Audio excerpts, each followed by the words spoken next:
haven't seen all the presentations that y'all have made, and so I'm a little nervous about having not had anything to judge this by, except for Greg last week. So I'm a little nervous. And I've been struggling to find a theme, and I finally hit on it because there's a picture in our dining room of John Mellencamp with this sort of John Steinbeck character in the background. And if you've known John Mellencamp, he's an Indiana kid, and I've spent half my life in Indiana, so I'm a Hoosier, and really proud of it. And so is John Mellencamp. So I saw this documentary on Mellencamp about his life, and he's sort of a rough and tumble guy. And one of the questions he asked is,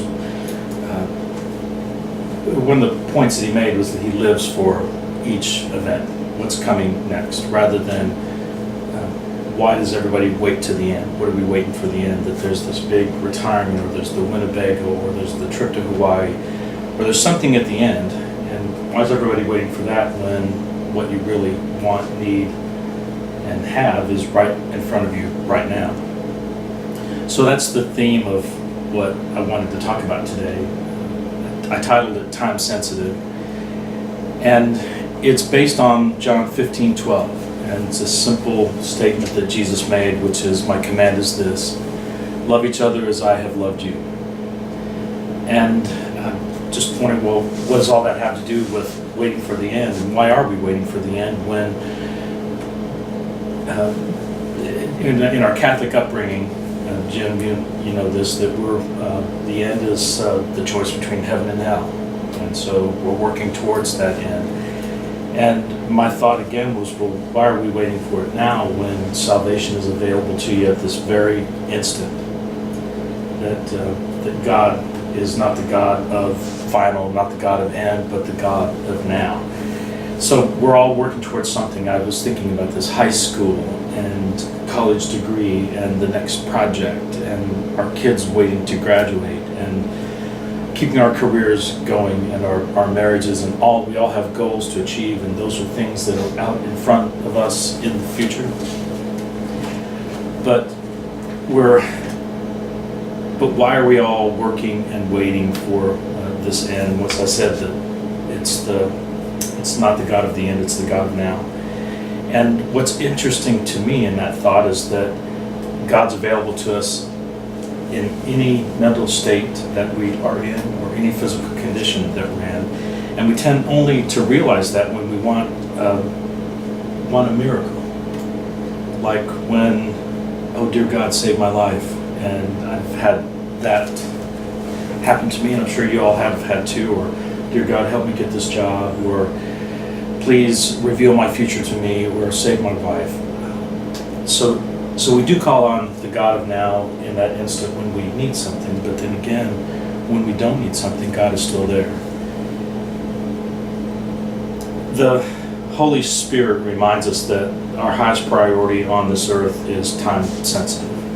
The clock's ticking every day of every second of every minute, and we have only the now to make that connection to God. And it's in that now that every interaction, every encounter we have with anyone, every relationship that we have requires an investment. And as you know, if you have to deal with money, every investment requires currency.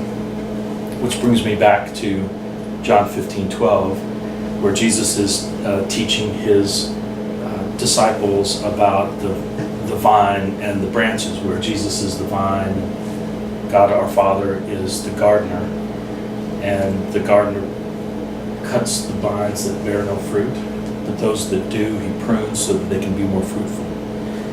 So then Jesus reveals the how, and it's in the last sentence of that he says, my command is this, love each other as I have loved you. So that it's love, not an emotional love that we have for our spouses and our children, but a biblical love that speaks to our will and our strength to focus on a task and to strengthen our faith. So it's love is that currency that helps us and guides us with the interactions, and it's given in John 15:12. So if we love each other as Jesus loved us, we'll be faster to say, I'm sorry, which is a tough 2.5 words to say. We'll be quicker to connect with strangers. And I'm thinking about the stranger that's standing on the side of the road with, God bless, no money, hand me something. We'll be confident to give away our treasure. We'll be able to lend a hand to the needy. And I think lend a hand, and it's recognizing when that hand is needed. We'll be also able to minister with care and to teach with urgency. And it's the word urgency, I love that word because everything in my life is urgent. I mean, I don't have one project, I have 15. I don't have a house that's complete, it's still under renovation. And I have a wife with a bucket list that needs to be fulfilled. So everything wants to happen in the now. And it's because of that urgency I felt like I was working towards an end. And I was thinking about, we spoke about one of our colleagues, Mike Zook, that was in the circle a couple of years ago. And the discussion was, where's our life going? What's our next step? And his response, and he was an elderly gentleman, elderly about my age. And his point was, let me finish strong. That he'd led a life of faith and of ministry, and now he saw the twilight of his years and wanted to finish strong. And I think he meant finish strong in his relationship with Jesus. My thinking is, in that same conversation, where's our life going? Again, I was headed towards the end. And it wasn't so much the end that is heaven and salvation, but it was the end to avoid hell. And again, I think back on my Catholic upbringing. So I don't want to go to hell, I want to go to heaven, just like everyone else. So I'm realizing that the end is already here. It's in the now. So that snap is in the past. The now is right now. So the choices that we make are in the present, and it's in the now. And that Jesus and God the Father are available to us right now. Ask and you shall receive, seek and you shall find.